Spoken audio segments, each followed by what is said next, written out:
ಈ ಪ್ರಪಂಚದಲ್ಲಿ ಯಾವುದೂ ಶಾಶ್ವತ ಇಲ್ಲ.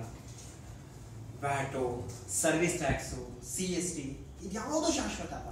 ಯಾಕಂದ್ರೆ ನೆಕ್ಸ್ಟ್ ಇಯರ್ GST ಬರ್ತಾ ಇದೆ.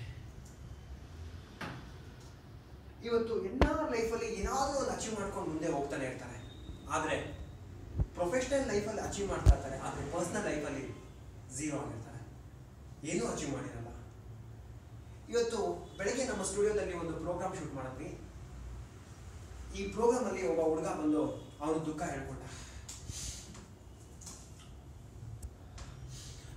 ಆ ಹುಡುಗನ ದುಃಖ ಕೇಳಿದ್ರೆ ಮಾರ್ನಿಂಗ್ ಎಲ್ಲ ನಮ್ಮ ಸ್ಟುಡಿಯೋದಲ್ಲಿ ಇವತ್ತು ಕ್ಯಾಮ್ರಾ ಎಡಿಟಿಂಗ್ ಸ್ಟಾಫು ಎಲ್ಲರೂ ಕೂಡ ಒಂದು 5 ನಿಮಿಷ ಫುಲ್ಲು ಅಳ್ತಾನೆ ಇದ್ರು. ಆ ಲೆವೆಲಲ್ಲಿ ಅವನ ದುಃಖ ಇದೆ. ಆ ಹುಡುಗ ಎಷ್ಟು ದುಃಖನ ತಡ್ಕೊಂಡು ಅದು ಹೆಂಗೆ ಜೀವನ ಮಾಡ್ತಾ ಇದ್ರು ನನಗೆ ನಿಜವಾಗ್ಲೂ ಗೊತ್ತಿಲ್ಲ.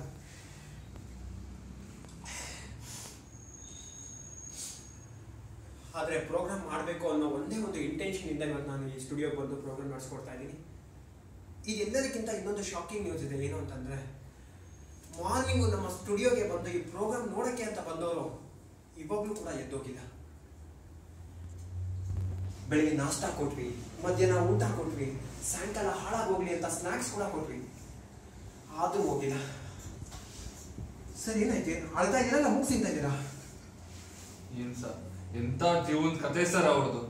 ಫಸ್ಟ್ ಟೈಮ್ ನನ್ನ ಲೈಫಲ್ಲಿ ಇಂಥ ಕತೆಗಳು ಕೇಳಿ ನಾನು ಅಳ್ಬೇಡಿ. ಇವರು ದಾವಣಗೆರೆಯನ್ನ ವನಗೇರಿ ಅನ್ನೋ ಜಾಗದಿಂದ ಬಂದಿದ್ದಾರೆ. ಬೆಳಿಗ್ಗೆ 7 ಗಂಟೆಗೆ ಬಸ್ ಮಾಡ್ಕೊಂಡು ಬೆಂಗಳೂರಿಗೆ ಬಂದು ಈ ಸ್ಟುಡಿಯೋದಲ್ಲಿ ಪ್ರೋಗ್ರಾಮ್ ನೋಡಿದ್ರು. ಅವಾಗ ಅಳಕ್ ಶುರು ಮಾಡಿದವರು ಕಾವೇರಿ ವಾಟರ್ ತರ ಇವಾಗಲೂ ನಿಂತೇ ಇಲ್ಲ ಕಣ್ಣಲ್ಲಿ ನೀರು. ಅಳ್ಬೇಡಿಯಪ್ಪ, ನೀರೆಲ್ಲ ಖಾಲಿ ಅಲ್ಲ, ಬೇರೆ ಏನು ನೀರು. ಯೂಶಲಿ ಇಂಥ ಪ್ರೋಗ್ರಾಮ್ ನೋಡೋಕ್ಕೆ ಕಣ್ಣೀರೋರು ಎಲ್ಲ ಚೆನ್ನಾಗಿರೋರು ಬರ್ತಾರೆ ಪ್ರೋಗ್ರಾಮ್ ನೋಡೋಕ್ಕೆ. ಆದರೆ ಇವತ್ತು ನಮ್ಮ ಪ್ರೋಗ್ರಾಮ್ಗೆ ಬೆಳಗ್ಗೆಯಿಂದ ಬ್ರೇಕ್ ಡ್ಯಾನ್ಸ್ ಆಡ್ತಾನೆ ಇರೋ ಈ ಮೈ, ಅಲ್ಲಿ ಏನು ಡಿಸೈನ್ ಇದೆ, ಸ್ಟುಡಿಯೋ ಯಾವ ಥರ ಡಿಸೈನ್ ಆಗಿದೆ, ಯಾರು ಪ್ರಾಬ್ಲಮ್ ಹೇಳ್ಕೊತಾ ಇದ್ದಾರೆ, ಯಾರು ಪ್ರೋಗ್ರಾಮ್ನ ನರೇಟ್ ಮಾಡ್ತಾ ಇದ್ದಾರೆ, ನನಗೆ ಏನೋ ಗೊತ್ತಿಲ್ದಿರೋ ಒಬ್ಬ ಕುರುಡ ನಮ್ಮ ಪ್ರೋಗ್ರಾಮ್ ಬಂದಿದ್ದಾನೆ. ಈ ಕುರುಡನಿಗೂ ಕೂಡ ಆ ಹುಡುಗನ ಕಷ್ಟ ಗೊತ್ತಾಗಿದೆ. ಅಳ್ಬೇಡಪ್ಪ, ಇವನ್ ಕಣ್ಣಲ್ಲಿ ನೀರು ಕಾಣಿಸ್ತಾ ಇರ್ಬೋದು, ಆದರೆ ಇವನ್ ಮನಸ್ಸಲ್ಲಿ ಅಳ್ತಾನೆ ಇದೆ. ಅಳ್ಬೇಡಿ, ರಾತ್ರಿ ಊಟ ಮಾಡ್ಕೊಂಡು ಹೊರಟ್ಬಿಡಿ.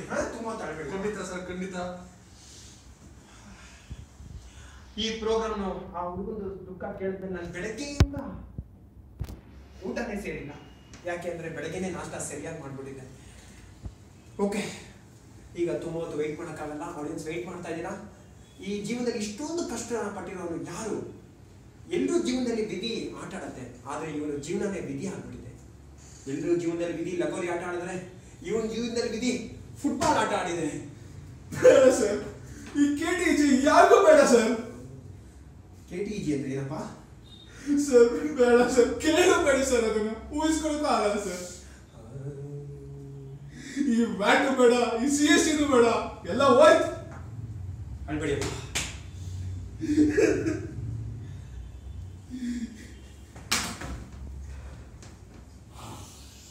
ರಿಕನ್ಸಿಲೇಷನ್ ಬೆಳಗ್ಗೆಯಿಂದ ಆಗ್ತದೆ, ಟ್ರಯಲ್ ಬ್ಯಾಲೆನ್ಸ್ಗೂ ಮ್ಯಾಚ್ ಆಗ್ತದೆ ಸರ್. ನೋಡಿದ್ರಲ್ಲ, ಬೆಳಗ್ಗೆ ಅಲ್ಲ, ಲಾಸ್ಟ್ 1 ವೀಕಿಂದ ಒಂದೇ ವರ್ಕಿಂಗ್ ಇಟ್ಕೊಂಡು ಮಾಡ್ತಾನೆ ಇದ್ದಾನೆ. ಟರ್ನ್ ಓವರ್ಗೂ ವ್ಯಾಟ್ ರಿಟರ್ನ್ ಮ್ಯಾಚ್ ಆಗ್ತಾ ಇಲ್ಲ. ಆದರೆ ಇವನು ಲೈಫ್ ಯಾವತ್ತಾದ್ರೂ ಮ್ಯಾಚ್ ಆಯ್ತಾ ಅಂತ ಒಂದು ಸತಿ ಅದು ಥಿಂಕ್ ಮಾಡಿಲ್ಲ. ಬನ್ನಿ ಸರ್, ಅಟ್ಲೀಸ್ಟ್ ರಿಕನ್ಸಿಲೇಷನ್ ಸ್ಟೇಟ್ಮೆಂಟ್ ಅದು ನೋಡಿ ಸರ್. ಇವಾಗಲೂ ನನಗೆ ಹೆಲ್ಪ್ ಮಾಡಿ ಅಂತ ಬಂದು ಕೇಳ್ತಾ ಇಲ್ಲ, ನನ್ನ ಪರ್ಸನಲ್ ಲೈಫಿಗೆ ಬಂದು ಹೆಲ್ಪ್ ಮಾಡಿ ಅಂತ ಕೇಳ್ತೀರಾ.